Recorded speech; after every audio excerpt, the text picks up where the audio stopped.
Once again, quite a few windows where those outside cams can be chucked if Soniqs want to try and get aggressive here, but away from that, obviously, just the camera placements inside the building are going to be very nice as well. And once more, she's a very comfortable operator pick for the large majority of our that Lunar sent in, and Speakeasy's already trying to capitalize upon this. Gig as well, positioned on the back staircase, but getting some resistance, of course, as you can see. He's going to chase this one down, though, and there's that entry power that we talked about in the pregame already coming out in round one as he catches Rexon.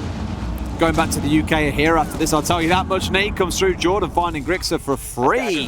Holding a little bit too close to the E-box door. A drop comes through. Yeti holding off on Pillar. The question is, does the Maverick know? Yes, he does. And Gig also being fragged out straight after Kansan collecting the closing kill. A 3 versus 3. IG need to start making something happen, but Yeti's on a mad one. Make it a 3K for him before Speakeasy gets the trade, and Joe with the final 2. IG take round number 1. As well, Gig will still try to put presence against this and actually swing around looking for the player on the inside of the stairwell. Gets them and now goes for a second. What a play from Gig to shut down both Yeti and Kansan and open up the entire site here in just a few moments. Coach, by the way, it's worth raising. This is their coach charging forwards and fragging people out. Big entry on the Twitch and a lot of confidence. Pushing down towards Zulu is a death march. When you have one inside of security to your left, one on freezer stairs to your right, whichever way you peek, you assume you're going to get traded from the other. From Rexon's side, as soon as you know that ADS gets burnt out by a flashbang, we tend to know what follows. It's going to be a lethal frag. Look at the kind of the crouch toggling like we saw yesterday a little bit, just to give yourself the perfect view. Down back towards the washing machines on the far side of laundry.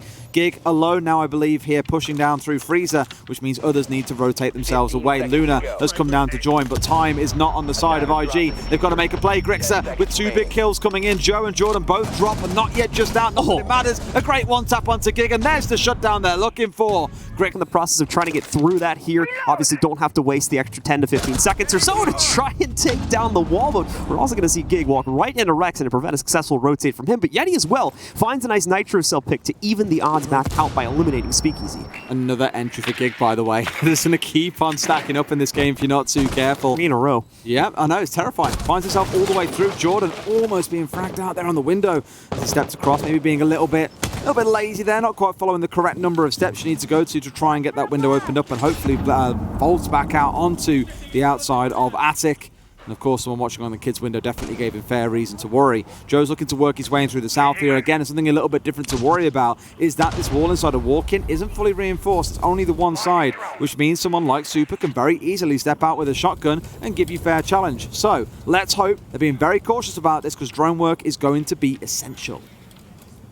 It's coming down to the final minute here, and Invictus still only just now starting to poke at the outsides of the site. That's still going to be enough in this situation, though. And Jordan. What the heck happened there? Either way, he's going to end up taking himself down with a frag grenade, and that will once again put Invictus on the back foot when it comes to this execute here. A 3v4, like I said, barely having time to investigate the actual site, and now Kansan finishes off the remaining HP on Gig as he tries to leap in through the top main stairs window. Kansan as well, realizing the security that he has at this point in the round, just going to throw that reinforced panel right back up on top. Yeti somehow at the bottom of the kids' stairs as well. Going to catch Lunar completely unawares, and this one just unfortunately a wash for IG, as the Soniqs have no problem running around. Open up rotates for the team here, so they want the mobility more than anything else in this situation here, and they're going to find proficiency with it as Yeti gets a great angle against Jordan to start punishing this push from the small tower. Yeah, good start. I mean, come on, you know very clearly, John, they're trying to play Pokemon here, right? 6 impacts on side.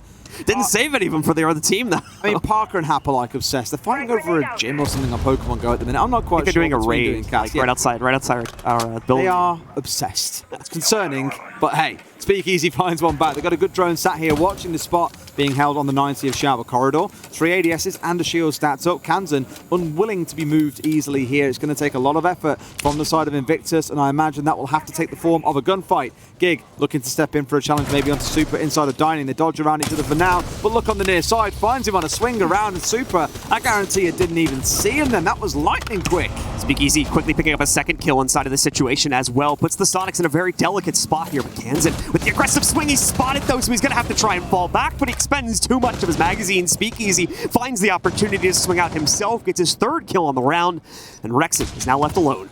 Between a rock and a hard place here in a 1v4 scenario. Has that hot ping, but it's not going to be actionable for him. He will get a peek sneak here in a second, I believe, from Lunar Metal, but has to take out the air jab first, and there we go. Great adjustment from Rexon to find that kill, but he's only started on a very long road to recovery here, and now the timer is going. The clone's coming in from Speakeasy on the Yana just to give them information as to where he is. They know that he's in Shower Corridor. They know what his next move is going to be. Gig's holding the angle. Easy shutdown. Moment. Speakeasy moving in, nearly catching Super, looking the other direction here as he continues to push forward. Gig and Grixer are going to trade blows, but that regardless takes care of the players hiding inside of Harry Potter there. Yet he's going to be able to trade that one back out, take care of Speakeasy quickly. Another one going down as well as he finds Jordan. Lunar Metal and Joe are the only ones left, and they're split from each other, so they have no safe way to get back into this building and get into the site. They're also running out of time very quickly here with less than 30 seconds left to make this up now. Joe's had to rotate away. Normally he'd come down Freezer, but with them losing pretty much everything on this pillar push, he's got to be the one to step across and recover the diffuser. Yeti, an absolute pro at slaughtering anyone who steps onto that big tower stairs on the push downwards. They've got one left inside the barrels. Grixer will collect the close.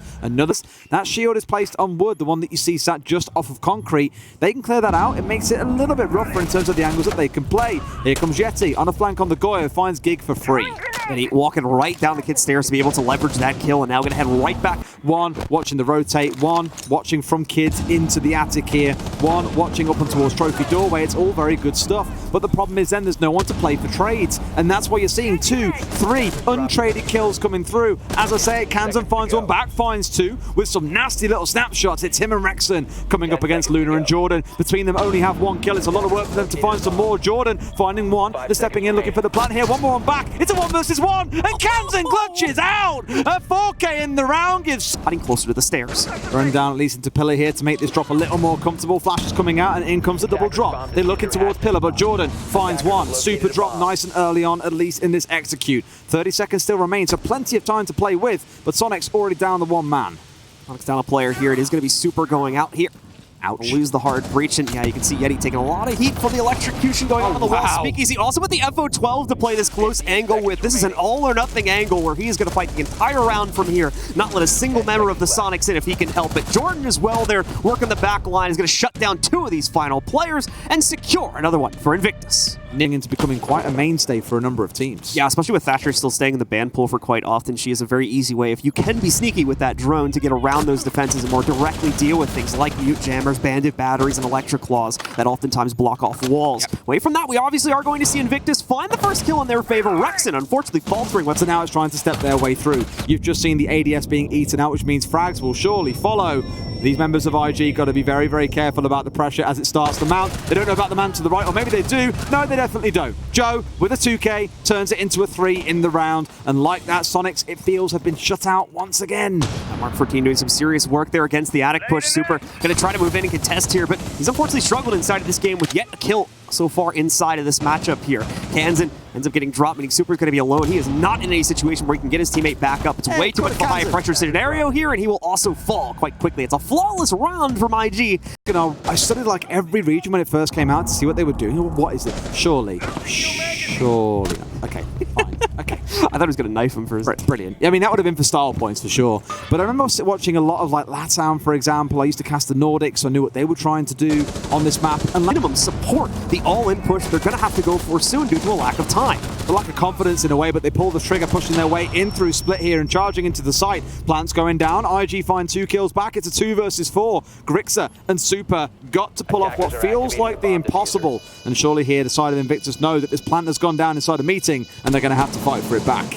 Grixer waiting for a winning angle here to try and snipe out one of the heads of Invictus, but not going to find it so easily. Invictus are slowly crunching in. Super as well, bleeding out a large majority of his HP due to being inside of a toxic babe, and now nearly finished off. Grixer does pick up 1. Grixer now with 2, but unfortunately overwhelmed by the 2 remaining players on Invictus. And that will give them their 5th round and the lead as they finally take it away from the round, and they finally get the real estate they need to begin putting pressure onto the laundry area. Kansan as well going to succeed in picking up the first kill here. Kill count stays the same as they bounce that much closer here, and Smokes begin to block off the angles here. Grixer with another one, but Lunar as well as the rest of IG begin to fight back in huge dividends here. It falls to a 2v1 after the dust settles, and very quickly a 2v0. That'll be in the bio straight away.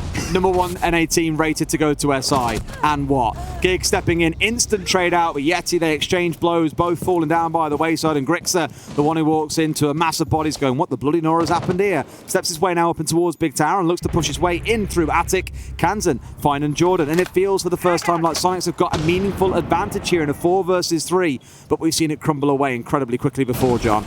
Yes, indeed. We're going to see Speakeasy fall down this time, however, as the Soniqs continue on the warpath here, not giving up inside of this game just yet, wanting to maybe take it all the way to overtime here. They're getting very close to doing it, but keep in mind the timer, only a few seconds left, and we've seen these members of Invictus start to fight back in a late round again. Joe is going to be caught off guard by Grixer as he pushes into Attic, and Lunar Metal as well, dropping another member of the Soniqs. He's not out of this just yet either. 10 seconds remain. Here comes the pinch. He may not be ready for the push coming in from the Kid Storm side, but he was ready for the Attic play. Okay, it's unacceptable, but it's not dire.